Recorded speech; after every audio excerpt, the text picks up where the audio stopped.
കർത്തൃ ദിവസം കൂടെ ദൈവത്തെ ആരാധിക്കുവാൻ ദൈവം നമുക്ക് അനുവദിച്ചതിനെ ഓർത്ത് ദൈവത്തിന് സ്തോത്രം ചെയ്യുന്നു. ഇന്നത്തെ ചിന്തയ്ക്കായി ന്യായാധിപന്മാരുടെ പുസ്തകം 6-ാം അധ്യായം 23-24 വാക്യങ്ങൾ നമുക്ക് ശ്രദ്ധിക്കാം. യഹോവ അവനോട്, നിനക്ക് സമാധാനം, ഭയപ്പെടേണ്ട, നീ മരിക്കയില്ല എന്ന് അരുളി ചെയ്തു. ഗിദെയോൻ അവിടെ യഹോവയ്ക്കൊരു യാഗപീഠം പണിതു. അതിന് യഹോവ ശലോം എന്ന് പേരിട്ടു. മിദ്യാന്യരുടെ കയ്യിൽ നിന്നും ഇസ്രായേലിനെ രക്ഷിക്കുവാൻ ദൈവം നിയോഗിച്ച ന്യായാധിപനാണ് ഗിദെയോൻ. പരാക്രമശാലിയായ ഗിദെയോൻ ഗോതമ്പ് മിദ്യാന്യരുടെ കയ്യിൽ പെടാതിരിക്കേണ്ടതിന് മുന്തിരിച്ചക്കിനരികെ വെച്ച് മെതിക്കുകയായിരുന്നു. മിദ്യാന്യരെ ഭയന്ന് എല്ലാവരും ഒളിച്ചിരിക്കുമ്പോൾ ഒരു വ്യക്തി മാത്രം ഗോതമ്പ് മെതിക്കുന്നു. ദൈവത്തിൻ്റെ പ്രത്യേകം നിയോഗം ഗിദെയോന് ലഭിച്ചിരുന്നു എന്നതിൻ്റെ തെളിവാണിത്. ഗിദെയോനത് മനസ്സിലാക്കുവാൻ അല്പം കൂടെ സമയം വേണ്ടി വന്നു. ദൈവം ഗിദെയോൻ ഉറപ്പ് കൊടുക്കുന്നു, യഹോവ നിന്നോട് കൂടെയുണ്ട്. ഗിദെയോൻ ഒഴികഴിവുകൾ പറഞ്ഞ് പിന്മാറുവാൻ ശ്രമിച്ചെങ്കിലും ദൈവം അവന് ശക്തി നൽകി. ഞാനാണ് നിന്നെ അയക്കുന്നത്, നീ ഒരൊറ്റ മനുഷ്യനെ പോലെ ഇസ്രായേലിനെ മിദ്യാന്യരുടെ കയ്യിൽ നിന്നും രക്ഷിക്കും. ഈ ബലത്തോടെ പോക എന്ന് പറഞ്ഞ് ദൈവം ഗിദെയോനെ അയക്കുകയാണ്. ദൈവം തന്നെ അയച്ചിരിക്കുന്നതിൻ്റെ ഉറപ്പ് ലഭിക്കുവാൻ ഗിദെയോൻ അടയാളം ചോദിക്കുന്നു. എന്നാൽ ഗിദെയോൻ ആ സന്ദർഭത്തിൽ ദൈവത്തിന് വഴിപാടർപ്പിക്കുകയും ആ വഴിപാട് പാറയിൽ നിന്ന് തീ പുറപ്പെട്ട് ദഹിപ്പിക്കുകയും ദൈവം തന്നെ അയച്ചിരിക്കുന്നെന്ന് ബോധ്യപ്പെടുകയും ചെയ്തു. എന്നാൽ തനിക്ക് പ്രത്യക്ഷനായ ദൂതനെ കണ്ടതിനാൽ താൻ പരിഭ്രാന്തനായി. ഞാൻ യഹോവയുടെ ദൂതനെ കണ്ടതിനാൽ മരിച്ചു പോകുമെന്ന ചിന്ത തന്നെ അലട്ടിയിരുന്നു. ദൂതൻ എന്ന നിലയിൽ പ്രത്യക്ഷപ്പെട്ടത് ദൈവം തന്നെ ആയിരിക്കാം എന്ന് വേദവ്യാഖ്യാതാക്കൾ അഭിപ്രായപ്പെടുന്നു. ദൈവം തേജോമയനും അടുത്തുകൂടാത്ത വെളിച്ചത്തിൽ വസിക്കുന്നവനുമാകിയാൽ ദൈവത്തെ നഗ്ന നേത്രങ്ങൾ കൊണ്ട് കാണുവാൻ കഴിയുകയില്ല. യോഹന്നാൻ്റെ സുവിശേഷം 1-ാം അധ്യായം 18-ാം വാക്യത്തിൽ അപ്രകാരം പറയുന്നു, ദൈവത്തെ ആരും ഒരു നാളും കണ്ടിട്ടില്ല. പിതാവിൻ്റെ മടിയിലിരിക്കുന്ന ഏകജാതനായ പുത്രൻ ദൈവത്തെ വെളിപ്പെടുത്തിയിരിക്കുന്നു. അതുകൊണ്ടാണ് ദൈവത്തെ വെളിപ്പെടുത്തുവാൻ തൻ്റെ ഏകജാതനായ പുത്രൻ ജഡമെടുത്ത് ഭൂമിയിൽ വന്നത്.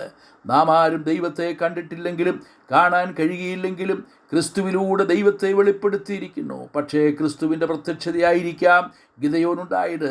ദൂതൻ പ്രത്യക്ഷപ്പെട്ട് പറയുന്ന വാക്കുകൾ പ്രത്യേകം ശ്രദ്ധേയമാണ്. നിനക്ക് സമാധാനം. ക്രിസ്തുവിലൂടെ നമുക്ക് ലഭിക്കുന്നത് ദൈവിക സമാധാനമാണ്. കർത്താവ് പറയുന്ന വാക്കുകൾ ഇപ്രകാരമാണ്, ഞാൻ എൻ്റെ സമാധാനം നിങ്ങൾക്ക് തന്നേച്ചു പോകുന്നു. അത് ലോകം തരുന്നത് പോലെയല്ല. പാപമാണ് നമ്മുടെ സമാധാനമില്ലായ്മയ്ക്ക് കാരണം. പാപം നമ്മെ ഭയമുള്ളവരാക്കി. ഏദൻ തോട്ടത്തിൽ ദൈവത്തോടുള്ള സഹിത്വത്തിൽ കഴിഞ്ഞപ്പോൾ ആദമിനും ഹവ്വയ്ക്കും ഭയമില്ലായിരുന്നു. അവർ സമാധാനത്തോടെ കഴിഞ്ഞിരുന്നു. എന്നാൽ പാപം ചെയ്തപ്പോൾ ഭയവും അസമാധാനവും അവരിൽ കളിയാടി. എന്നാൽ ദൈവം പറയുന്നു, നീ മരിക്കയില്ല, നിനക്ക് സമാധാനം. ഈ കർത്തൃ ദിവസത്തിൽ നമുക്ക് ലഭിക്കുന്ന സന്ദേശവും ഇത് തന്നെയാണ്. ദൈവസന്നിധിയിൽ ഭയം കൂടാതെ അടുത്തു വരുവാൻ കഴിയാത്ത പാപികളായിരുന്നു നാം. നമ്മുടെ അകൃത്യങ്ങളും പാപങ്ങളുമാണ് നമ്മെ ദൈവത്തിൽ നിന്ന് അകറ്റിക്കളഞ്ഞത്. എന്നാൽ കർത്താവായ യേശുക്രിസ്തുവിലൂടെ നമ്മുടെ പാപങ്ങൾക്ക് പരിഹാരം വന്നതിനാൽ സമാധാനം കൈവന്നിരിക്കുന്നു.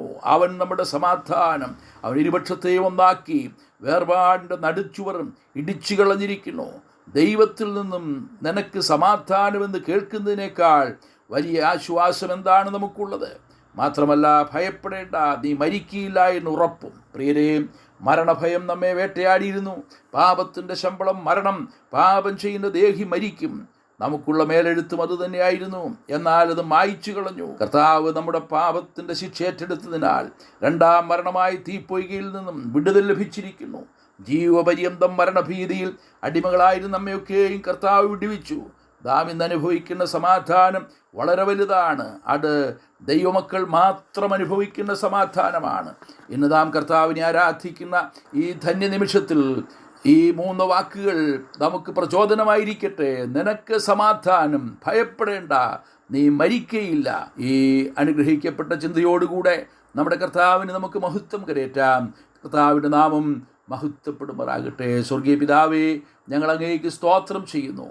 ഞങ്ങൾക്ക് സമാധാനം ലഭിക്കത്തക്ക നിലയിൽ ഞങ്ങളുടെ മരണഭയം മാറ്റുവാൻ ഞങ്ങൾക്കുണ്ടായിരുന്ന മേലെഴുത്ത് അവിടുന്ന് ക്രൂശിൽ മായ്ച്ചു കളഞ്ഞതുകൊണ്ട് സ്തോത്രം. ഞങ്ങളെ സമാധാനമുള്ളവരാക്കി തീർത്തതുകൊണ്ട് സ്തോത്രം. ഞങ്ങളുടെ മരണഭയം നീക്കിയതുകൊണ്ട് സ്തോത്രം. കർത്താവായ യേശു ക്രിസ്തുവിൽ കൂടെ ഞങ്ങൾ അനുഭവിക്കുന്ന ആത്മീയ സന്തോഷത്തിനായി ഞങ്ങൾ അങ്ങേക്കെല്ലാം മഹത്വം അർപ്പിക്കുന്നു. ക്രിസ്തുയേശുവിൻ്റെ ധന്യമായ നാമത്തിൽ തന്നെ.